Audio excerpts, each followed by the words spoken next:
कर्म केल्यावर फळ मिळणार हे वैश्विक सत्य आहे, हे चिरंतन सत्य आहे. अनेक जण साधना करतात काहीतरी सिद्धी प्राप्त व्हावी म्हणून, पण सिद्धी हे बाय प्रोडक्ट आहे. तुम्ही साधनेवर लक्ष केंद्रित करा, सिद्धी मिळणार आहे, जो सोडून द्या, त्याचा विचार करू नका. पण सिद्धी प्राप्त करण्यासाठी जर साधना करत असाल तर कधीही सिद्धी प्राप्त होत नाही, कारण त्यावेळेला तुमच्या साधनेकडे लक्ष राहत नाही. ते काय मिळणार यासाठी काय करायचं ते ठरवा, आणि ते ठरवल्यावर ते जे काय करायचं ते करा. काय मिळणार त्याचं लक्ष बाजूला ठेवा. तुम्हाला एकदा रस्ता जो आहे कळला की मला दिल्लीला पोचायचं आहे, हा रस्ता आहे, या रस्त्याने चालायला लागा. मॅप हातात घेतला, मग ती दिल्लीचा नकाशा बघून, दिल्ली लिहिलेलं बघून तुम्ही इथेच खुश व्हायला लागलं की दिल्ली दिल्ली, अरे वा दिल्ली, अरे दिल्ली, अरे दिल्ली. तुम्ही आयुष्यात दिल्लीला पोचणार नाही. दिल्लीवर लक्ष केंद्रित केलं तर तुम्ही दिल्लीच्या टिपक्यावर, त्या मॅपवरच्या दिल्ली जे लिहिणाऱ्या त्या बिंदूवर, त्या दिल्लीचे कुठे बघितले असेल फोटो, तिथे लक्ष केंद्रित होऊन जाईल. त्यामुळे प्रवासात व्यत्यय होत जातील. कृष्ण अतिशय स्पष्ट सांगतायत. मग तुम्ही कृष्णाचं नाव घेतलं म्हणून सांगते. कर्मयोग म्हणजे काय हा प्रश्न वेगळा होता. म्हणजे कृष्णाला गुंतवलं तर तो रेफरन्स बदलून जातं. कृष्ण अतिशय प्रॅक्टिकल माणूस आहे. कृष्ण तसाच जगलेला आहे. ज्यावेळेला तो गोकुळात होता त्यावेळेला पूर्ण एकाग्रपणे गोकुळात करत होता. तो गुरं राखत होता, त्या गोपींबरोबर नृत्य करत होता, त्यामुळे त्या गवळ्यांच्या जीवनाशी एकरूप झालेला होता. पण ज्या वेळेला त्याने गोकुळ सोडून मथुरेत गेला पुढे, पुन्हा तो गोकुळात परतला नाही. तो त्याचा आयुष्याचा तो एक भाग होता. पुन्हा तो कधीही गोकुळात परतला नाही. ज्या गोष्टी त्याने केल्या पुन्हा तो मागे परतला नाही. तो पुढे तो प्रवास करत राहिला. ते फळाचीच नाही, कधीकधी आपण मागची पण अपेक्षा करतो. कृष्णाने मागचा विचार केला नाही. विचार केला नसेल का? केलाही असेल, पण त्याने स्वतःच्या आयुष्यात परिणाम की आता मी इथे गेलो तर तो गोपींचं काय झालं असेल. या गोपीने इतके मला प्रेमाने खाऊ घातलं, दही दूध लोणी घातलं खाऊ, माझ्यावर खेळल्या, आमच्यावर नाचल्या. ते जे सखे होते गोपमित्र त्यांचं काय झालं. He never thought about. पण त्यांच्याविषयी पण प्रेम नव्हतं का? बिलकुल होतं. त्यांच्या कोणी भेटायला गेलं तर भेटलाही असेल. सुदामाला तर भेटलाही तो. पण यू शुड नॉट इग्नोर. तुम्ही तुमचं ध्येय आहे, लक्ष जे आहे, ध्येयापर्यंत वाटचाल. तर कर्मयोग म्हणजे कर्माने जोडून घेणं. कोणाशी जोडून घेणं? मी सांगतो, जसं वैश्विक चैतन्याशी, त्या वैश्विक शक्तीशी जोडून घेणं.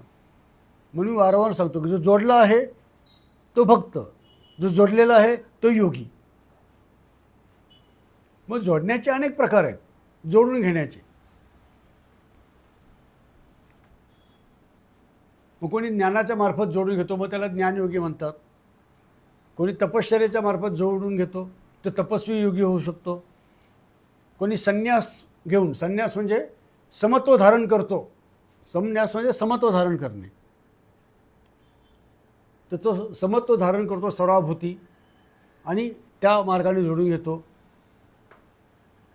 त्यातला कर्म कोणी कामाच्या माध्यमातून काम करत राहील, माझं कामच मला पोचवेल. काम म्हणजे कर्म करत राहील.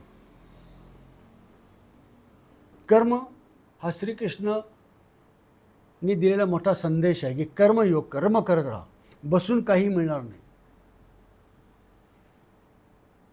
त्या दृष्टीने कर्मयोगी माझ्या दृष्टीने कर्म करत राहणं, काम करत राहणं, त्यामार्फत जोडलेलं राहणं म्हणजेच काय? प्रवास करत राहणं. तुम्ही जेव्हा फळाशी जोडता त्यावेळेला मग तुमच्याकडे मनामध्ये निरनिराळे आशा अपेक्षाचे खेळ सुरू होतात, निराशेचे खेळ. अरे हे झालं नाही, हे मिळालं नाही, अरे हे व्हायला हवं होतं, अरे हे भरपूर मिळालं तरी कदाचित तुम्ही स्टँड स्टिल होऊन जा, अरे बापरे आता काय करायचं, मला मिळालं सगळं, असंही होऊ शकतं. किंवा मिळालं, अरे काही मिळत नाही, हे करून तुम्ही कर्म सोडून देऊ शकता.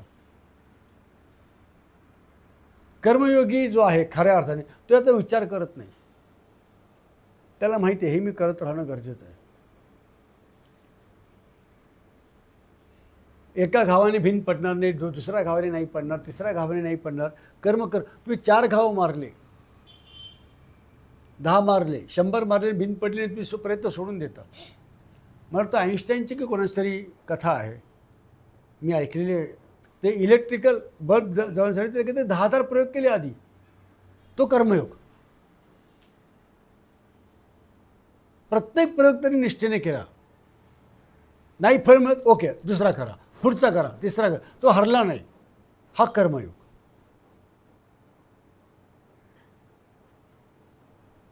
आपल्यातले लोक 4 करतील, 5 वेळा करतील, 10 वेळा करतील, 100 करतील, 110. हे काय आपल्या नशिबात काही इलेक्ट्रिकल जेव्हा वगैरे काय आपण असं असू शकत नाही असं म्हणून कन्क्लुजन काढतील. मी 100 प्रयोग केले, काही उपयोग झाला नाही. तेव्हा इलेक्ट्रिकचा दिवा ही कन्सेप्ट अस्तित्वातच येऊ शकत नाही असा निष्कर्ष काढून प्रयोग बंद करू शकते. हा कर्मयोग नव्हे. कर्मयोग म्हणजे जे इच्छित व्हायचं आहे ते साध्य होईपर्यंत सतत प्रवासाने प्रयत्न करीत राहणं. काय मिळवायचं आहे हे डोळ्यासमोर पक्क पाहिजे. आपल्याला पोचलो की नाही काय क्रायटेरिया पाहिजे ना, की मी पोचलो. तो क्रायटेरिया निश्चित हे झालं की मी थांबणार किंवा मला मिळालं, यश मिळालं. बऱ्याच वेळेला काय होतं, मग आपण नको तिकडे अडकतो. त्यामुळे आपण कर्म सोडून देतो. ते कर्मयोग नाही. कृष्ण म्हणतो आपलं अंतिम लक्ष्य हे आहे. आपलं जे अंतिम लक्ष्य जे ठरवलं आहे तिथपर्यंत जायला हवं. न रुकणं, न थांबणं, अविरत प्रयास. दॅट इज कॉल्ड कर्मयोग. पण योग्यरित्या.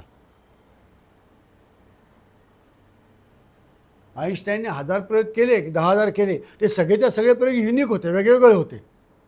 एकच प्रयोग 4 वेळा करणं हा कर्मयोग नाही. म्हणजे आपण ठरवलं भिंतीवर डोकं आपटून भिंत फोडायची. पहिल्यांदा गेलो, भिंतीला जोरात ठोकर दिली, काय वेळ डोकं फुटलं. मग आपण पुन्हा मागे गेलो, आणखीन जोरात गेलो, आणखीन जोरात ठोकर दिली, काय होईल, अजून जोरात डोकं फुटेल. तिसऱ्यांदा पुन्हा अजून जोरात डोकं फुटेल.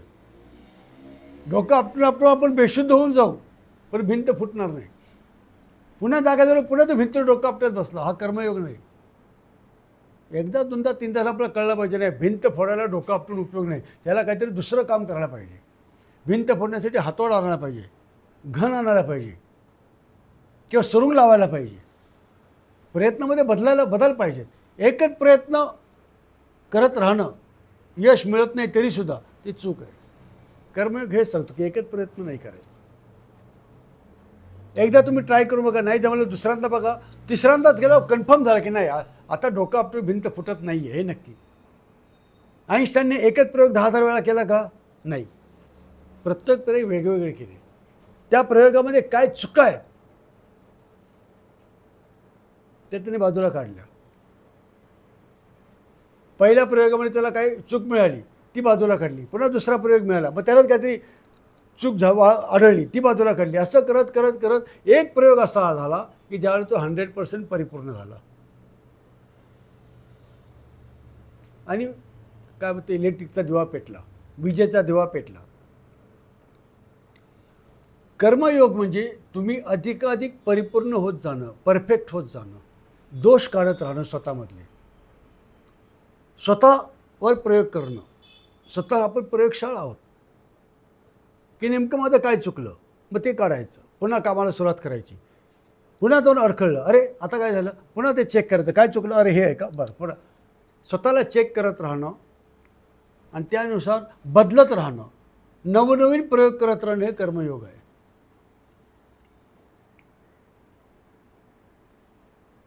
नाही तर हा सुद्धा कोणी म्हणा हा पण कर्मयोग आहे, मी रोज जाऊन सकाळी रोज जाऊन 10 वेळा भिंतीवर डोका फोडतो, तो कर्मयोग नाही. आपण जगताना अनेक गोष्टी असं करतो, रोज तीच गोष्ट करतो, आपल्याला माहिती आहे की याने काही होत नाही आहे, पण मनात अशाच आज ना उद्या काहीतरी जादू घडलेली होईल असं काही होत नाही. तुम्हाला तुमचे प्रयत्न बदलावे लागतील. एकदा दोनदा तीनदा प्रयत्न करून जर तुम्हाला एखादी गोष्ट होत नाही याचा अर्थ एवढाच आहे की तुमच्या प्रयत्नात बदल करायला हवा, तुमच्या कर्मात बदल करायला हवेत.